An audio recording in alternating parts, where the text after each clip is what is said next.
Hello friends. तो मैं आज आ गया हूँ एक नया वीडियो लेके अपने चैनल एके डिफेंस एकेडमी पर। तो चलिए आज मैं इस वीडियो में मैथ सेशन के लेक्चर नंबर 3 में एक टॉपिक है फंक्शन, उसमें जितने भी रिलेटेड फॉर्मूलेस होंगे सारे डिस्कस करेंगे। ये तो अपन मैथ सेशन में चलते ही आ रहा है, लेकिन अगर वो जो स्टूडेंट्स हैं जो मैथ्स ना लेकर कोई और ब्रांच से, जैसे कोई आर्ट्स से, कोई कॉमर्स से, कोई बायो से, तो मैंने अपनी एके डिफेंस एकेडमी चैनल पे एक नया प्लेलिस्ट में अपने इकोनॉमिक के जितने भी लेक्चर्स वो आपको अपलोड कर दिए हैं।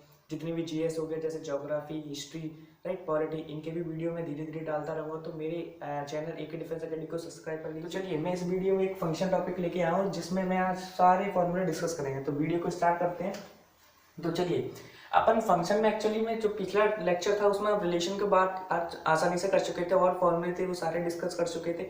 और हाँ, अगर जैसे आपने मैं साथ साथ जैसे एक्सप्लेन करता जा रहा हूँ, तो अगर आपने नोट्स नहीं बनाए तो कोई दिक्कत नहीं है, कोई प्रॉब्लम नहीं है। मेरे डिस्क्रिप्शन में जाके मेरे वीडियो के नीचे आप उसको पीडीएफ को फ्री ऑफ कॉस्ट डाउनलोड कर सकते हैं और आप अपने आराम से नोट्स लर्न कर सकते हैं मेरे नोट से। तो कोई दिक्कत नहीं है, आप बस देखते जाइए। लेकिन बेस्ट यही रहेगा कि मैं एक्सप्लेन करता जा रहा हूँ तो साथ में नोट करते चलिए, जिससे कि आपको तुरंत लर्न होता जाए। तो चलिए पहले बात करते हैं फंक्शन की। फंक्शन होता क्या है? अगर मैं बात करूँ मतलब इसे एरो डायग्राम से, इसको अपन एरो डायग्राम बोलते हैं। क्या बोलते हैं?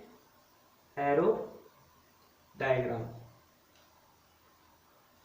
एरो डायग्राम में बात करें तो इसमें बेसिक की अगर डेली लाइफ से अगर इसको हम रिलेटेड करके चले तो फंक्शन एकदम मतलब आप इजी तरीके से बता दोगे कि ये फंक्शन होगा कि नहीं होगा। जैसे कि देखो, अगर मैं बोलूं एक एग्जांपल लेके लो, मतलब एक ट्रिक है उससे सिंपली कर दो। जैसे कोई दो आदमी है, दो पर्सन है, दो पर्सन की एक इमेज हो सकती है एक परछाई हो सकती है ना। जैसे कोई दो आदमी है वो सेम हाइट पे खड़े हो जाए एक जैसे, जैसे मेरे आगे एक और पर्सन खड़ा हो जाए तो उन दोनों की जो हाइट इमेज होगी, अगर पीछे से कोई रोशनी आ रही है तो सामने बनेगी। मतलब दो आदमी की एक इमेज पॉसिबल है, लेकिन एक ही आदमी की दो इमेज पॉसिबल है नहीं है। तो सेम केस इसमें होगा। जैसे अगर दो पर्सन ऐसे मान लें, दो पर्सन की सेम इमेज ए हो सकती है, पॉसिबल है, लेकिन मैं कहूं कि एक की ए भी इमेज है और ए वन वाले की बी भी इमेज है, मतलब एक से दो इमेज बन सकती है, पॉसिबल है। ये अपन डेली लाइफ से भी अपन रिलेटेड करके इसको लर्न कर सकते हैं। तो ये बेस्ट ट्रिक थी इसको लर्न करने की, राइट, कि दो पर्सन की एक इमेज हो सकती है, पॉसिबल है, लेकिन एक ही पर्सन की दो इमेज पॉसिबल नहीं है। तो इस तरीके से अपन फंक्शंस को डिफाइन भी करते हैं। लेकिन मैं कहूँ कि दूसरा तरीका और क्या है ग्राफ को रिप्रेजेंट करने का। जैसे आपको किसी ने ग्राफ दे दिया तो उसमें उसने पूछ लिया कि ये फंक्शन कहलाए कि रिलेशन कहलाए, तो इसमें एक ट्रिक होती है vertical line test. Vertical line test से अपन ये पता लगा लेते कि वो फंक्शन होगा कि नहीं होगा। किस तरीके से? कि जो वर्टिकल लाइन आप क्रॉस करोगे ग्राफ में, तो जो वर्टिकल लाइन होगी वो ज्यादा से ज्यादा एक ही बार उस पॉइंट को काटनी चाहिए। जैसे जो ग्राफ आपने प्लॉट किया होगा तो उस ग्राफ को ज्यादा से ज्यादा एक ही बार क्रॉस करेगी, एक से ज्यादा नहीं करेगी। अगर वो एक से ज्यादा कर जाती है तो वो फंक्शन रिलेशन में कंसीडर किया जाएगा, राइट, समझिए। तो मैंने ये लिखा है कि जो वर्टिकल लाइन होगी वो ग्राफ को एक ही बार काटेगी, एक से ज्यादा बार नहीं काटेगी। ये सेम कंडीशन हो रही है फंक्शन में, राइट, ग्राफिकल कंडीशन। तो चलिए अगर नेक्स्ट पॉइंट समझते हैं।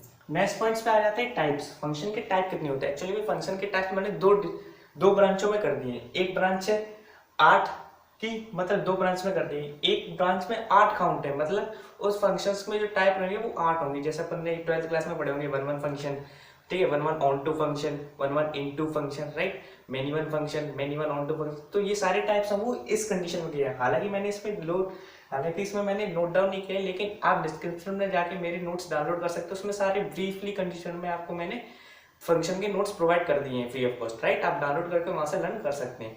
तो मैंने 8 वहां पे नोटेड डाउन कर दिए, और साथ ही में 18 वो वाले फंक्शन है जो आप क्लास 11 और 10 में भी पढ़ते आते हो, जैसे relational function, constant function, identity function, greatest integer function. तो ये सारे टोटल मिलाकर मैंने जितने भी स्टडी किए अभी तक, तो वो टोटल 18 फंक्शन है, राइट। तो 18 फंक्शन अगर आप चाहें, जैसे आपने कोई भी फंक्शन छूट गया, क्लियर नहीं है, तो मैं इसके लिए एक सेपरेट वीडियो बना दूंगा जिसमें अपन डोमेन, रेंज, सारे बेसिक जो क्वेश्चंस होंगे वो सारे क्लियर कर देंगे। आप मेरे कमेंट सेक्शन में बता देना, राइट। तो चलिए अब तीसरे पॉइंट पे बढ़ते हैं। तीसरा पॉइंट क्या है कि 1 1 फंक्शन पे थोड़े और इंपॉर्टेंट पॉइंट्स में जान लेते हैं। 1 1 फंक्शन को एक दूसरे नाम से भी जानते हैं, injection function, right, injection function से नाम से भी जानते हैं इसको। अगर ये ग्राफिकल रिप्रेजेंटेशन दिया तो ग्राफिकल से कैसे चेक करेंगे 1 1? जैसे हालांकि अपन थ्योरेटिकल चेक कर सकते हैं, लेकिन वो जैसे वो अपन मानते नहीं F of X equal to F of X two होता है तो x1 इक्वल टू x2 आ जाता है, तो वो थ्योरेटिकल हो गया। लेकिन अगर ग्राफ किसी ने दे दिया तो ग्राफ कैसे चेक करेंगे, तो उसके लिए horizontal line test. Horizontal line test में क्या करेंगे कि अगर कोई फंक्शन इस तरीके से दिए गिवन, तो हॉरिजॉन्टल लाइन टेस्ट में भी यही रहेगा कि हॉरिजॉन्टल लाइन आप ग्राफ में प्लॉट करोगे तो वो एक ही बार इंटरसेक्ट करनी चाहिए ग्राफ को। जैसे देखो मैंने ये 3 लाइन ड्रॉ की हॉरिजॉन्टल, 1 2 3, तो तीनों का अगर देखो ये ग्राफ प्लॉट किया तो उसको इस पॉइंट पे काट ली, इसको पॉइंट पे काट ली, इस पॉइंट पे काट, मतलब जो ग्राफ फंक्शन का जो ग्राफ है वो जो फंक्शन होगा वो 1 1 कहलाएगा। क्लियर। सेकंड ग्राफ में देखो कि मैंने ये फर्स्ट लाइन ड्रॉ की हॉरिजॉन्टल, दूसरी भी, तीसरी भी और चौथी भी, तो देखो हर पॉइंट को बस मात्र एक ही बार काट रही है, एक से ज्यादा बार नहीं काट रही। तो एक से ज्यादा बार काट देती तो वो फंक्शन में रिलेशन कहलाता, राइट। तो एक बार काट रही है तो ये भी फंक्शन हो गया, राइट।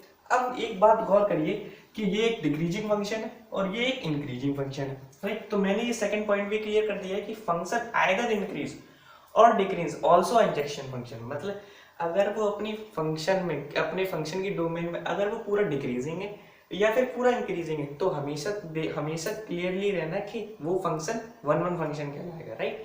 मतलब अपने पूरे ग्राफ में वो डिक्रीजिंग ही होना चाहिए या फिर इंक्रीजिंग होना चाहिए, कोई एक होना चाहिए, तो वो फंक्शन कंटिन्यूस 1 1 फंक्शन कहलाएगा। और हाँ, अगर जो ऐसे फंक्शंस होते हैं जो डिक्रीजिंग भी हो और इंक्रीजिंग भी हो, मतलब ये समझ लो कि अगर पूरे अपने फंक्शन में अगर वो डिक्रीजिंग ही है और इंक्रीजिंग है, तो ऐसे फंक्शंस को वो मोनोटोनिक फंक्शन बोलते हैं। क्या? Monotonic function, right. ये बात क्लियर, ये क्लियर, राइट। नेक्स्ट 4 पॉइंट पे ये सिंपल सा फॉर्मूला है, टोटल नंबर ऑफ फंक्शंस जो होते हैं वो किस तरीके से निकलते हैं, n की पावर n। अब यहाँ पे सिंबल देख लो किसको डिनोट कर रहे हैं, जो n है वो सेट b के एलिमेंट्स को रिप्रेजेंट कर रहा है और जो m है वो सेट a के एलिमेंट्स को रिप्रेजेंट कर रहा है। क्लियर। b जो रेंज होती है वो कोडोमेन की क्या होती है, सबसेट। और ऐसा क्वेश्चन अपन ने सर रिलेशन में भी पढ़ा था। रिलेशन में क्या पढ़ा था कि जो रिलेशन होता है वो सबसेट होता है किसका, कोडोमेन का, राइट। तो ऐसे पॉइंट्स डायरेक्ट क्वेश्चंस पूछ लिए जाते हैं बोर्ड एग्जामिनेशन में। पॉइंट नंबर 6, उसमें क्या पढ़ेंगे कि जो ऑनटू फंक्शन होता है वो किस तरीके से डिफाइन किया है, इसको एक और नाम से जानते हैं जिसका नाम है सर्जेक्शन। क्लियर। तो इसको डिफाइन करने के लिए एक तरीका दिया गया है, शॉर्ट में अपन जान सकते हैं, अगर रेंज कोडोमेन के इक्वल हो जाए तो जो फंक्शन होगा वो ऑनटू फंक्शन कहलाएगा। क्लियर। ये आप तरीका डायरेक्ट भी निकाल सकते हो, अगर आप ऐसे एरो डायग्राम बनाओगे तो अगर वो कोडोमेन रेंज के इक्वल आ जाए तो वो फंक्शन ऑनटू फंक्शन कहलाएगा। क्लियर। नेक्स्ट 7 में इनटू फंक्शन, इनटू फंक्शन और ऑनटू फंक्शन में बस एक ही रिलेशन है कि वो इक्वल हो जाता है, और जो इनटू फंक्शन है वो रेंज नॉट इक्वल टू हो जाता है किसके, कोडोमेन की। क्लियर। पॉइंट नंबर 8 में क्या कह रहा है, total number of non empty relation. Actually में ये रिलेशन का टॉपिक का क्वेश्चन है, हालांकि वहां पे स्किप हो गया था तो मैं फंक्शन में कवर कर देता हूँ। इसमें क्या है कि total number of non empty relation, मतलब इसमें इम्पीडी कंसीडर नहीं किया जाएगा, राइट। इम्पीडी मतलब 5 से रिलेटेड है, तो अगर 5 को हटा दोगे तो मतलब 1 माइनस कर दो, 2 की पावर mn फॉर्मूला किसका होता था, जैसे इसको हटा रहे हैं तो 2 की पावर mn रिलेशन का फॉर्मूला होता था, लेकिन उसमें से 1 माइनस कर दो तो नॉन इम्पीडी रिलेशन हो जाएगा, सिंपल सी बात। तो ये सारे मैंने अभी तक फॉर्मूले और भी हैं, तो प्लीज इसको पहले नोट डाउन कर लिए, तो फिर आगे डिस्कस करते हैं और इंपॉर्टेंट पॉइंट्स पे। तो चलिए अब कुछ और इंपॉर्टेंट फैक्ट्स जान लेते हैं फंक्शंस के ऊपर। इस बार तो देख के घबरा जाओगे कि इसमें ज़्यादा डाटा है, इसमें मतलब ये सोच रहे हो कहाँ से शुरुआत करें, तो कोई ना, मैं एक्सप्लेन कर दूंगा, आराम से नोट करते चलना, ये 1 बाय 1 मैं एक्सप्लेन करता जाऊँगा, आप नोट करते चलना। तो चलिए स्टार्ट करते हैं। इसमें क्या करेंगे, मैं अब सारे 1 बाय 1 फॉर्मूले समझाऊंगा, क्योंकि फंक्शंस के अब जितने भी बचे हैं वो फॉर्मूले बचे हैं, तो ये पेज में सारे फॉर्मूले कवर करते हैं। तो देखो पहला फॉर्मूला ये कहता है कि जब ए सेट में एल एलिमेंट्स है n और बी सेट में भी n एलिमेंट्स है, मतलब दोनों सेट्स में क्या इक्वल एलिमेंट्स है, तो क्या होगा, पहला formula total number of bijective function. Bijective function कौन सा होता है, जो 1 1 भी हो और ऑन टू भी हो, वो दोनों साथ में जो फंक्शन होता है उसको बोलते हैं बाइजेक्टिव फंक्शन। जो बाइजेक्टिव फंक्शन होता है उसका जो फॉर्मूला होगा कब, जब ए सेट में भी n एलिमेंट्स हो, मतलब दोनों सेट्स में इक्वल नंबर ऑफ एलिमेंट्स हो, तो उस फॉर्मूला अगर पूछे कि total number of bijective function कितने होंगे, n factorial. Clear.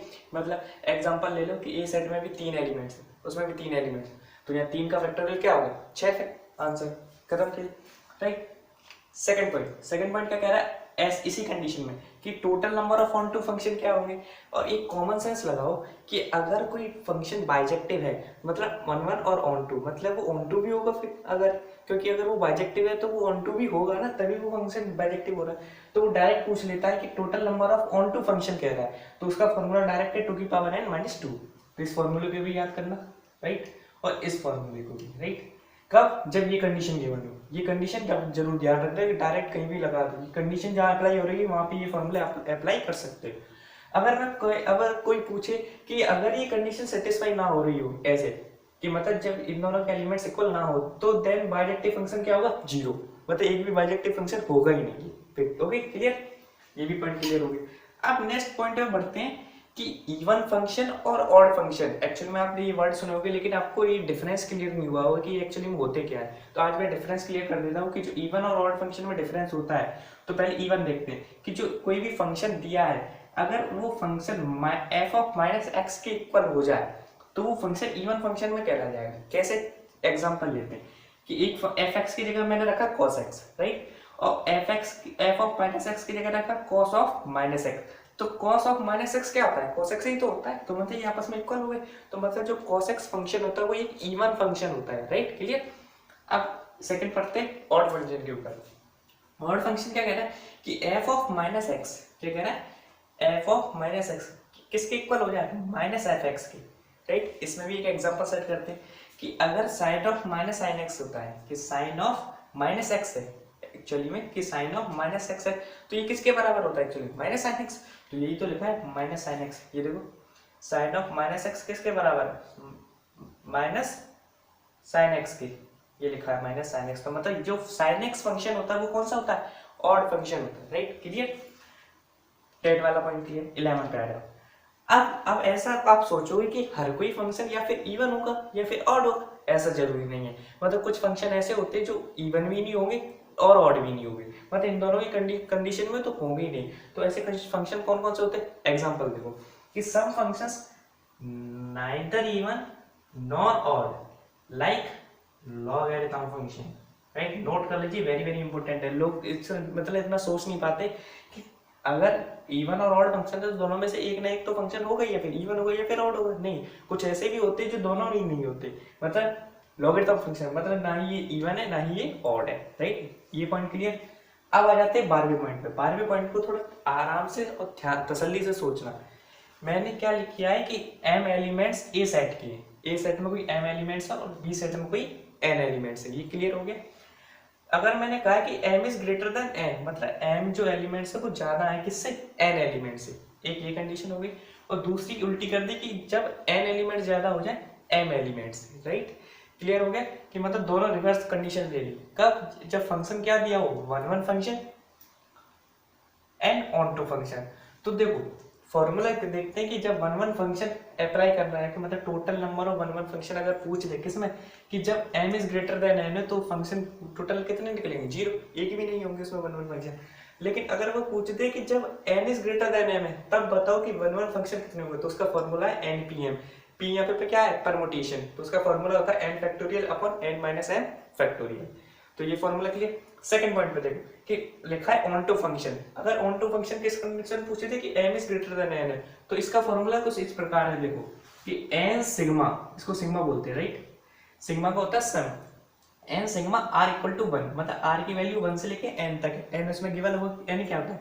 Number of elements inside p। Okay, clear. तो -1 upon r minus n minus r ncr and mr1। m यहाँ पे क्या होता है? Number of elements present in a set A। Okay, ये formula लगा क्या? जब m is greater than n है। लेकिन अगर वो ऑन टू फंक्शन पूछ ले कब? कि जब n is greater than m तो जीरो हो जाए।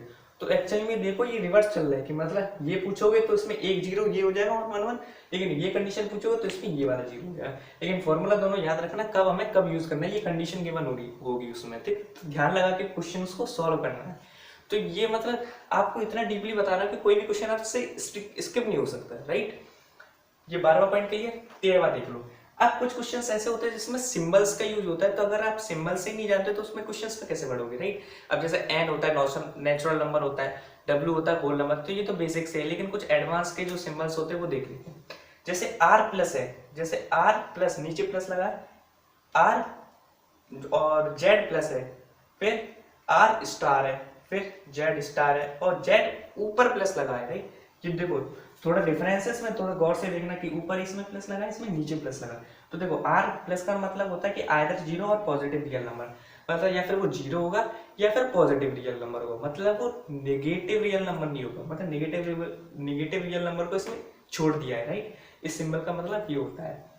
जेड प्लस सिंबल का मतलब होता है ऑल होल नंबर्स, जीरो से लेकर इन्फिनिटी तक, ओके। आर स्टार का मतलब होते हैं all real numbers except zero, मतलब जीरो को छोड़ के सारे रियल नंबर्स इसमें कंसीडर किए जाएंगे आर स्टार में, राइट। अब देखते हैं जेड स्टार। जेड स्टार में क्या कह रहा है कि सारे ऑल इंटीजर्स 1 2 3 4 निगेटिव ले लो, पॉजिटिव ले लो, लेकिन एक को छोड़कर जीरो को छोड़ दो तो सारे इंटीजर ले लो, जेड स्टार का मतलब। अब जेड ऊपर लगा है पॉजिटिव, तो उसका मतलब होता है नेचुरल नंबर, अगर नीचे लगा हो तो क्या होता है होल नंबर। क्लियर ये सिंबल्स? आई होप ये वाला 13 वाले पॉइंट तो जो क्लियर हो गए, और सारे भी जितने भी पॉइंट्स मैं बता रहा हूँ वो क्लियर होते जाने होंगे। अब थोड़ा डेफिनेशंस की बात ऊपर कर ले। दो डेफिनेशंस है, इनवर्स फंक्शन और कंपोजिट फंक्शन। इनवर्स फंक्शन क्या कहता है कि अगर आप इनवर्स फंक्शन किसी फंक्शन का आप इनवर्स निकालना चाहते हो तो उस फंक्शन के लिए कंडीशन होनी चाहिए कि मतलब वो इनवर्स होगा तो उसके लिए कंडीशन अप्लाई होती है कि वो फंक्शन क्या होना चाहिए, बाइजेक्टिव फंक्शन। ये कंडीशन हमेशा याद रखना, तभी आप बाइजेक्टिव, मतलब ऐसा नहीं कि आप कोई भी फंक्शन देखो इनवर्स निकालने लगो, पहले ये चेक कर लो फंक्शन बाइजेक्टिव है कि नहीं, तब वो उसका इनवर्स निकलेगा। क्लियर? अब कैसे निकालोगे ये क्वेश्चन आता है, तो मैंने ये 4 स्टेप्स लिखी हैं। 4 स्टेप्स को बड़े गौर से सुनना। पहला स्टेप क्या है कि कोई फंक्शन लिखा रहता है जैसे f of x equal to sine x, तो f ऑफ x की जगह पहले रखोगे 1, ओके। तो क्वेश्चन में किस तरीके से आ जाएगा, जैसे मैं यहाँ पे लिख दूं कि y इक्वल टू आ जाएगा साइन ऑफ x, राइट। तो यहाँ पे क्या हो जाएगा, y in term of x है, right, y in term of x पढ़ेंगे इसको। तो सेकंड स्टेप में क्या करना है, then y in term of x change करना है किसमें, x in term of y, मतलब x को इधर लाओ y को इधर लाओ किसी भी जरिए, राइट। तो x y in term of x है तो उसको किसमें चेंज करना है, x in term of y, मतलब फर्स्ट स्टेप भी क्लियर हो जाएगी, सेकंड स्टेप भी क्लियर। थर्ड में क्या कह रहा है, अब x और y को आपस में चेंज कर दो, मतलब इंटरचेंज कर दो ना, इंटरचेंज विद ईच अदर, मतलब x और y को अब इंटरचेंज कर दो कब, जब x in term of y आपको ऑब्टेन हो जाए। क्लियर? अब फोर्थ में लिखा है कि आप जब ये स्टेप कर दोगे थर्ड तो आपको उस फंक्शन का इनवर्स मिल जाएगा। तो ये सारी स्टेप्स हैं, आप इस स्टेप्स को फॉलो करोगे तो आपको उस फंक्शन का इनवर्स मिल जाएगा, लेकिन ध्यान रहे उस फंक्शन को पहले चेक कर लो कि वो बाइजेक्टिव फंक्शन है कि नहीं, राइट। लास्ट पॉइंट है इसका फंक्शन का, कंपोजिट फंक्शन। कंपोजिट फंक्शन किस तरीके से होता है ये देखो, फॉग, गॉफ, मतलब इसमें क्या होता है कि मिक्सचर ऑफ फंक्शंस होते हैं, मतलब कंपोजिट फंक्शन का ही मतलब होता है डेफिनेशन कि बहुत सारे फंक्शंस मिला के एक फंक्शन मिलाना है, उसको बोलते हैं कंपोजिट फंक्शन। तो अगर मैं कहूँ कि ये फंक्शन कोई कंपोजिट फंक्शन दे दिया तब ये पूछेगा कि ये कंपोजिट फंक्शन एग्जिस्ट करेगा कि नहीं करेगा, तो उसका एक बेसिक सा ट्रिक्स है। अगर उस ट्रिक से आप अप्लाई करोगे तो आप इजीली उसको या फिर 2 या 3 मिनट्स में आप बता दोगे कि ये फंक्शन एग्जिस्ट करेगा, कंपोजिट फंक्शन एग्जिस्ट करेगा कि नहीं करेगा। तो देखो एक एग्जांपल लिया फॉग, राइट। तो फॉग में क्या होता है कि रेंज ऑफ gx फंक्शन, ये जी लगा है ना, तो इसकी जो रेंज होगी पहले उसकी रेंज निकाल लो, तो उसका जो सबसेट होगा वो सबसेट जो ये फंक्शन है वो सबसेट होना चाहिए किसका, domain of fx function. Clear? देखो range of gx is a subset of domain of fx, मतलब इसका जो रेंज है वो इसकी डोमेन में सबसेट होना चाहिए, इस जो gx की जो रेंज होगी वो सबसेट होगी किसकी, डोमेन ऑफ fx। तो ये सारे क्लियर्स मैंने पॉइंट्स कर दिए, मतलब एक डिटेल में मैंने फंक्शंस को क्लियर कर दिया है। तो आप बताइएगा कि ये वीडियो आपको कैसा लगा। ऑल द वेरी बेस्ट, पढ़ाई करते हैं।